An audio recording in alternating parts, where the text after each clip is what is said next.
Hi everyone, how do you do. कैसे हैं आप लोग। क्षमा चाहता हूं आप लोगों से कि मैंने जो आपसे वादा किया था, जो मैंने आपसे प्रॉमिस किया था कि मैं आपको आगामी एग्ज़ाम्स के लिए सारे कंटेंट्स प्रोवाइड करा दूंगा, लेकिन मेरे पास इतना समय नहीं हुआ कि मैं आपके लिए रेगुलरली वीडियो अपलोड कर सकता। तो मैं आपके लिए लेकर आया, जैसे कि आप लोगों की डिमांड थी कि सर क्या सेकंड पेपर से ही हम पास हो सकते हैं। ऐसा नहीं है कि फर्स्ट पेपर भी आपके लिए बहुत ही इम्पॉर्टेंट है। और फर्स्ट पेपर जहाँ तक इतना इम्पॉर्टेंट है कि जितना कि सेकंड इम्पॉर्टेंट है, उतना ही आपके लिए फर्स्ट पेपर भी इम्पॉर्टेंट है। मैं अच्छी तरीके से समझ रहा हूँ आप लोग क्या चाहते हैं मुझसे। हालांकि मैंने जो अभी तक आपको इंटर सिलेबस का जो भी पढ़ाया हुआ कंटेंट्स है, जैसे कि आपने डायरेक्ट नेट सीख लिए, हर तरीके से जो आपको समझ में नहीं आया आपने कमेंट किए, मैंने आपको वो क्लियर करने के लिए काफ़ी चांस दिए कि आपको अगर जो चीज़ समझ में नहीं आ रहा आप समझ पूछ सकते हैं। उसके बाद मैंने जो था आपके लिए, सबसे पहली बात तो ये थी कि मैंने सबसे पहले का एक्टिव पैसिव आपको कंप्लीट करवा दिए, डिग्री मैंने आपकी कंप्लीट करवा दी। अब उसके बाद मैंने एक छोटा सा वीडियो बनाया था सिंथेसिस पे, जिसके रूल्स मैंने बता दिए थे, जिससे कुछ दो चार एग्जांपल्स थे। जैसे कि मान लीजिए हमने आपके लिए क्या कहते हैं कि सिंथेसिस में जो कि जीरेंड होता है, आपका इन्फिनेटिव होता है और पार्टिसिपल, उसके कुछ एग्जांपल्स बताए। मेरे पास ट्यूशन कुछ ज़्यादा ही होती है, प्राइवेट तरीके से मैं घर पे होम ट्यूटिंग करता रहता हूँ। जैसे कि आप मेरे चैनल को नहीं, अभी तक जिन लोगों ने मेरे चैनल को सब्सक्राइब नहीं किया है वो प्लीज़ मेरे चैनल को सब्सक्राइब कीजिए, बेल आइकन बटन को दबाए, लाइक कीजिए, और आपको वीडियो अच्छा लगे तो अपने दोस्तों से भी शेयर कीजिए और सब्सक्राइब करने के लिए कहिए। और हमारा वीडियो शुरू से लेकर अंत तक जरूर देखिए अगर आपको अच्छा समझना है।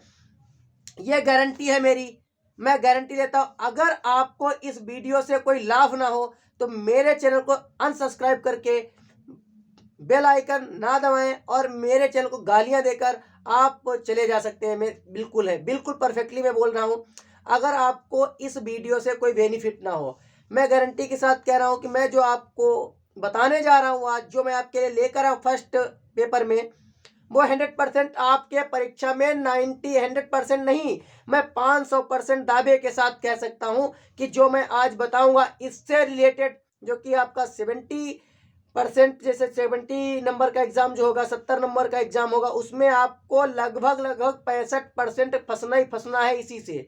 अगर आपने मेरे वीडियो को नहीं देखा तो आप समझ लिए आपने एग्जाम की अच्छी तैयारी नहीं की। तो सबसे पहले फर्स्ट ऑफ ऑल मैं आपको बताने जा रहा हूं, I am going to tell you first of all about the prose. What is prose, prose से क्या आ सकता है, कितनी चीजें आपको तैयार करनी है, कितनी नहीं तैयार करनी। अगर आप ये चीजें तैयार कर लेते हैं तो आप परीक्षा के लिए बेहतर से बेहतर हैं। देखिए, सबसे पहले हम आपको प्रोज के बारे में बताएंगे, क्या है आखिर प्रोज, प्रोज में कैसे आप नंबर गेन करेंगे, कैसे आप अच्छे तरीके से लिखें जो आपको इससे समझ में आए। तो सबसे पहले हम लिखने जा रहे हैं आज, ये टॉपिक है हमारा प्रोज। क्या है प्रोज, प्रोज, प्रोज को, सॉरी आपको दिखाई नहीं दे रहा है वहां पे कुछ लाइट्स प्रॉब्लम के कारण। प्रोज हमने क्या लिख दिया, प्रोज, प्रोज। चलिए, प्रोज दिखाई नहीं पड़ रहा है आपको कुछ दिक्कतों के कारण, थोड़ा सा मार्कर अभी बता रहे हैं आपको क्लियरली। तो प्रोज में जैसे कि आप लोग मेरे वीडियो को सुन ही रहे हैं, आप मेरे वीडियो को पुश करके भी देख सकते हैं कि प्रोज क्या है, कैसे जानेंगे प्रोज। तो इसके लिए सबसे पहले हम आपको भी बता रहे हैं प्रोज में क्या तैयार करना है। सबसे पहले प्रोज से आपका आता है, दिया होता है कि प्लीज क्या नाम, जैसे कि आप कॉन्टेक्स्ट में पूछा जाएगा, जो क्वेश्चन पूछा जाता है, explain with the reference to the context of given passage. दिए गए गद्यांश का संदर्भ, प्रसंग और व्याख्या।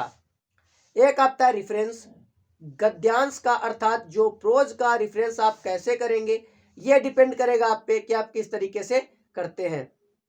तो इसके लिए हम आपको बताते हैं, सबसे पहले आप तैयार कर लीजिए।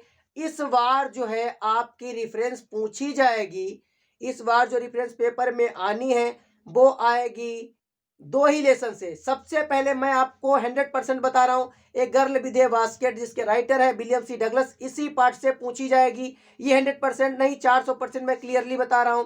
अगर इस पार्ट से नहीं पूछी गई तो सिर्फ और सिर्फ वुमेन्स एजुकेशन से ही पूछी जाएगी। ये 100% आप लोग जान लीजिए। उसके बाद आपने 8 नंबर की जो व्याख्या कर ली, अब व्याख्या में आप इसका रेफरेंस कैसे करेंगे। बच्चे बहुत से टेंशन में रहते हैं कि रेफरेंस कैसे करते, तो आप लोग घबराइए नहीं। रेफरेंस क्या है, रेफरेंस में सबसे पहले हम हेडिंग डालेंगे रेफरेंस। रेफरेंस में लिखना शुरू करें, कुछ जैसे कि दिया होता टीचर सारे की जैसे बताते हैं, कुछ थोड़ा डिफरेंट बता देते हैं। जैसे कि मैं आपको दोनों तरीके बता रहा हूं। आप डालेंगे these lines have been selected from the lesson, comma inverted comma लगाएंगे, लेसन का नाम डाल देंगे, a girl with a basket and written by करने के बाद इन्वर्टेड कामास स्टार्ट करेंगे और लेखक का नाम डाल देंगे विलियम सी डगलस, और इसको हेडिंग काले स्केच से अंडरलाइन कर देंगे, जिससे कि जो लेखक होगा, लेखक की नजर सबसे पहले काली चीज पे पड़ेगी, तो वो आकर्षित होगा आपकी तरफ और आपको अच्छे से अच्छे नंबर देगा। उसके बाद आपके आते हैं क्वेश्चन। क्वेश्चन आपके दिए रहेंगे, 3 में से आपको 2 करने हैं। मैं सबसे पहले आपको बताया देता हूं कि जो एक गर्ल विद ए बास्केट से सबसे मोस्ट इंपॉर्टेंट और मोस्ट इंपॉर्टेंट 2 ही क्वेश्चंस हैं। पहला क्वेश्चन आपका है कि why did million people leave Pakistan for India. Most important question है, ये समझ लीजिए कि आपके पेपर में रखा ही हुआ है, आपको बस सॉल्व करना है जाके वहां पे। क्वेश्चन का मतलब हिंदी में आपको बता देते हैं कि भारत के लिए पाकिस्तान को लाखों लोगों ने क्यों छोड़ दिया।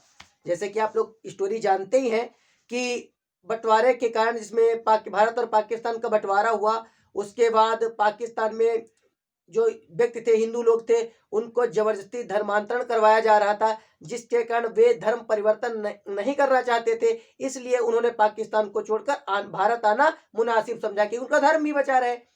तो इसको कई तरीके से आप लोग क्वेश्चन, इसको सबसे पहले इजी तरीका तो ये है कि due to partition India between Pakistan, million of people left Pakistan for India.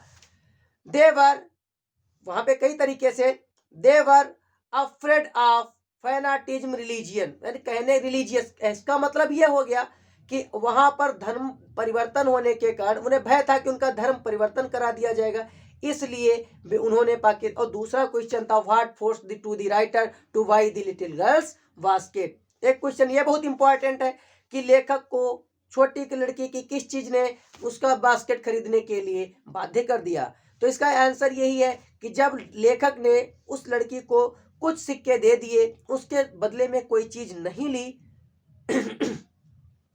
तब लड़की ने उनके वो पैसे वापस कर दिए। और इसी बात को हम कह सकते हैं, यही मेन पॉइंट थी कि इसी चीज को से प्रेरित होकर लेखक ने उससे एक टोकरी खरीदी और यह बात पंडित जवाहरलाल नेहरू को जाकर बताई।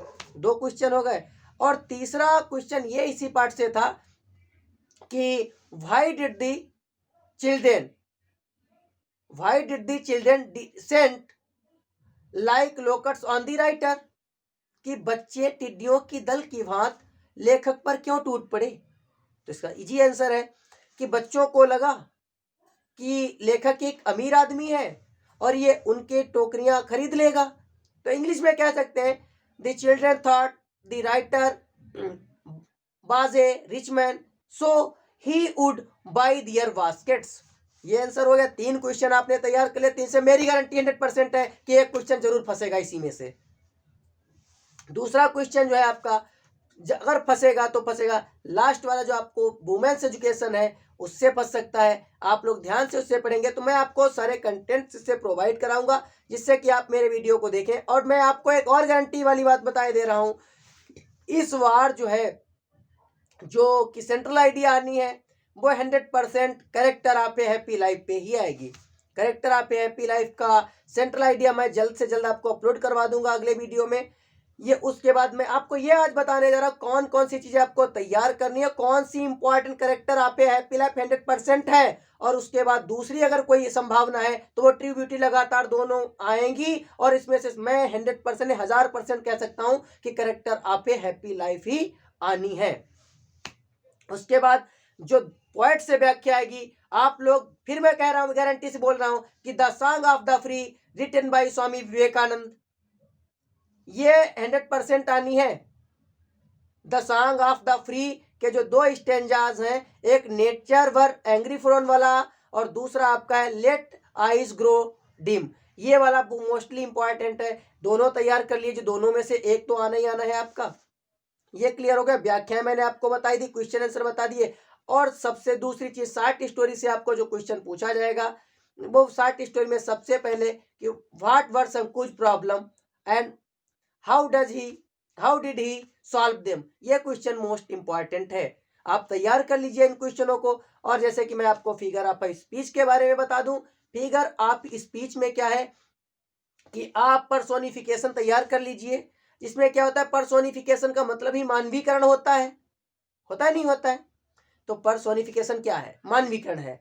निर्जीव वस्तुओं को सजीव मान लिया जाता है, जैसे कि in personification lifeless objects are considered as a living things or is called personification. इसके एग्जांपल्स आपसे पूछे जाएंगे तो हम बता देंगे। सबसे पहला इजी है हमारा, honesty is the best policy. दूसरा कह सकते हैं, क्या कहेंगे, experience is the best teacher. Complete हो गया। अगर आपका मेटाफोर आता है तो सिंपली से 3 शब्दों में लिख दीजिए, ये भी सही माना जाता है। मेटाफोर इज इम्प्लाइड सिमिली, यानी कहने का तात्पर्य जो रूपक होता है वो उपमा का उल्टा होता है। इसमें आप एग्जाम्पल लिखेंगे, लाइफ इज अ ड्रीम, और लिख सकते हैं the camel is the sheep of dessert. इतना कंप्लीट हुआ। फर्स्ट पेपर आपका इतना ही है।